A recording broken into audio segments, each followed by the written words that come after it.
Thailand में भूकंप के बावजूद बिम्स्टेक शिखर सम्मेलन होकर रहेगा। आखिर बिम्स्टेक इतना जरूरी क्यों है कि इतनी बड़ी त्रासदी होने पर भी इसे टाला नहीं गया? क्योंकि ये वो जगह है जहां विस्तारवादी चीन के पर काटने की रणनीति तैयार होगी। कैसे चीन आर्थिक मकड़जाल से समंदर का सिकंदर बनने की कोशिश कर रहा है, उसका तोड़ निकाला जाएगा। और इसीलिए पीएम मोदी एक तीर से दो निशाने लगाने का काम कर रहे हैं। 3 अप्रैल को पीएम मोदी थाईलैंड के प्रधानमंत्री के साथ द्विपक्षीय बैठक करेंगे। फिर प्रधानमंत्री मोदी 4 अप्रैल को श्रीलंका जाएंगे, जहां वो श्रीलंका के राष्ट्रपति अनुरा कुमारा से मुलाकात करेंगे। आगे वहां पर पीएम मोदी और क्या क्या करने वाले हैं, ये खास रिपोर्ट देखिए।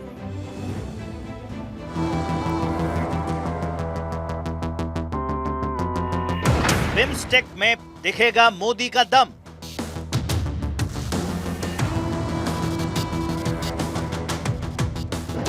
दोस्तों के साथ मोदी, परेशान विरोधी।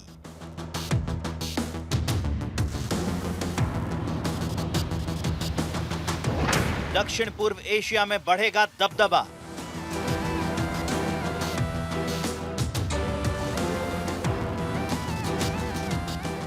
पीएम मोदी 4 अप्रैल को आयोजित होने वाले छठे बिम्स्टेक देशों की बैठक में भी हिस्सा लेंगे। इस बैठक की मेजबानी थाईलैंड की ओर से की जा रही है। थाईलैंड की प्रधानमंत्री पोएटोंगटार्न शिनावात्रा ने पीएम मोदी को इस बैठक में भाग लेने के लिए आमंत्रित किया है। पीएम मोदी की थाईलैंड में ये तीसरी यात्रा होगी।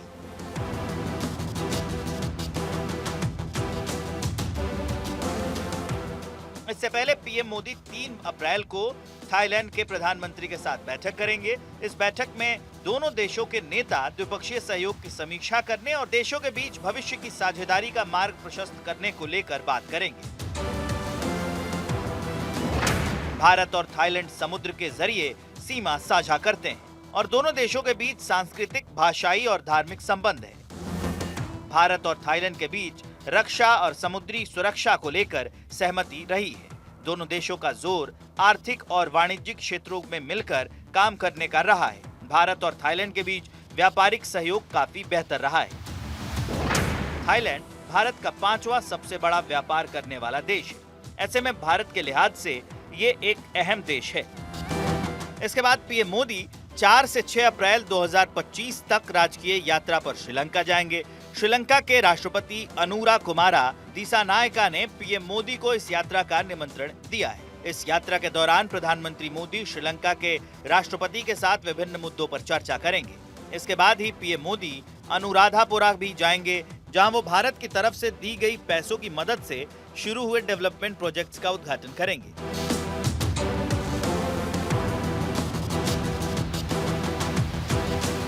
चीन के आर्थिक जाल से बाहर निकलने के लिए भारत श्रीलंका की हर संभव मदद कर रहा है।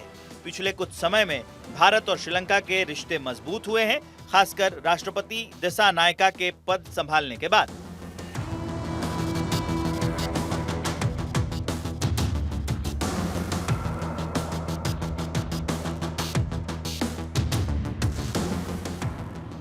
श्रीलंका के राष्ट्रपति दिसानायका ने पदभार ग्रहण करने के बाद अपनी पहली विदेश यात्रा के रूप में भारत का राजकीय दौरा किया था। भारत और श्रीलंका के रिश्ते तो ऐतिहासिक हैं, लेकिन बीच में चीन के आर्थिक षड्यंत्र से इसमें कुछ खटास आ गई थी, जो फिर से मधुर हो रही है।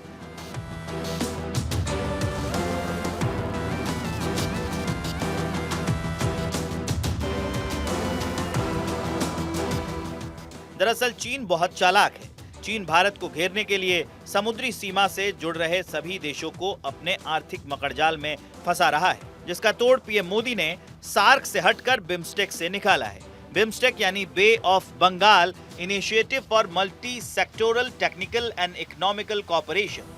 बिम्स्टेक का इस बार का समिट खास है क्योंकि बिम्स्टेक देशों की ये फिजिकल बैठक 2018 में नेपाल के काठमांडू में आयोजित चौथे बिम्स्टेक शिखर सम्मेलन के बाद पहली बार हो रही है। मार्च 2022 में श्रीलंका के कोलंबो में 5वां बिम्स्टेक शिखर सम्मेलन वर्चुअली किया गया था। बिम्स्टेक भारत के लिए एक महत्वपूर्ण क्षेत्रीय मंच है, जिसने न सिर्फ आर्थिक और तकनीकी सहयोग को बढ़ावा मिलता है, बल्कि जियोपॉलिटिकल पर्सपेक्टिव से भी भारत को अपनी स्थिति मजबूत करने का मौका देती है। दुनिया के नक्शे पर अपनी पकड़ भी मजबूत करने का रास्ता देता है। इसमें 7 देश हैं: भारत, बांग्लादेश, भूटान, नेपाल, श्रीलंका, म्यांमार और थाईलैंड। मतलब बंगाल की खाड़ी के आसपास के अपने मित्र देश भारत अपने नेबरहुड फर्स्ट और एक्ट ईस्ट नीतियों को प्रभावी ढंग से लागू कर रहा है।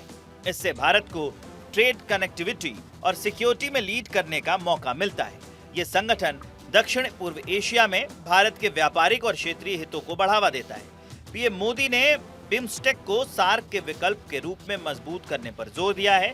खासकर पाकिस्तान के आतंकवाद को बढ़ावा देने के कारण भारत ने सार्क की जगह पर क्षेत्रीय मंच बिम्स्टेक को तरजीह देनी शुरू कर दी है। और सबसे बड़ी बात, इसके जरिए भारत चीन को काउंटर करने की तैयारी कर रहा है। चीन अपनी बेल्ट एंड रोड यानी BRI स्कीम से सबको कर्ज में फंसाकर दबदबा बनाना चाहता है, लेकिन भारत बिम्स्टेक के साथ कनेक्टिविटी प्रोजेक्ट्स और अपने मित्र देशों को साथ लेकर उसकी इस चाल को रोक रहा है। और इसके साथ ही भारत अपनी और मित्र देशों की रक्षा मजबूत करने, व्यापार और निवेश को आसान बनाने, सड़क, समुद्री और ऑनलाइन संपर्क बढ़ाने के लिए ये मंच बड़ा उपयोगी साबित हो रहा है। म्यांमार, थाईलैंड जैसे देशों में चीन का असर कम करने के लिए बिम्स्टेक भारत के लिए एक शानदार हथियार बन गया है। चीन को घेरने की योजना में ये मंच एक महत्वपूर्ण कड़ी बन गया है। छठे बिम्स्टेक शिखर सम्मेलन में अलग अलग देशों के नेता सहयोग को और मजबूत करने के लिए बातचीत करेंगे। पीएम की यात्रा के दौरान थाईलैंड और श्रीलंका के साथ कई द्विपक्षीय मुद्दों पर चर्चा होगी। दोनों देशों के राष्ट्राध्यक्ष क्षेत्रीय और वैश्विक मुद्दों पर भी चर्चा करेंगे। साल दर साल भारत और थाईलैंड के बीच व्यापारिक स्थिति काफी बेहतर हुई है। 2018 में थाईलैंड को भारत ने 4.86 बिलियन अमेरिकी डॉलर का निर्यात किया था। वहीं 2021-22 में द्विपक्षीय व्यापार में 15 बिलियन अमेरिकी डॉलर व्यापार देखा गया है। बंदरगाह connectivity, grid connectivity, petroleum pipeline, कई विषयों पर समझौते हुए हैं। पिछले कुछ सालों में दोनों देशों के बीच रक्षा सहयोग में भी भागीदारी देखी गई है, जिससे द्विपक्षीय रक्षा संबंधों में बढ़त देखी गई है। इसमें रक्षा समझौतों के लिए बैठकों और आयोजन का दौर जारी है। सेनाओं के प्रशिक्षण अभियान भी चलाए गए हैं, जिनमें अभ्यास मैत्री को सेना के साथ किया गया है। वहीं सियाम भारत अभ्यास वायुसेना के बीच चलाया गया। भारत थाईलैंड कोऑर्डिनेटेड पेट्रोल नौसेना अभ्यास चलाया गया था। और अब एक बार फिर से पीएम मोदी वहां पहुंचकर दोनों देशों के संबंधों को नए आयाम देंगे। Bureau report, Bharat 24।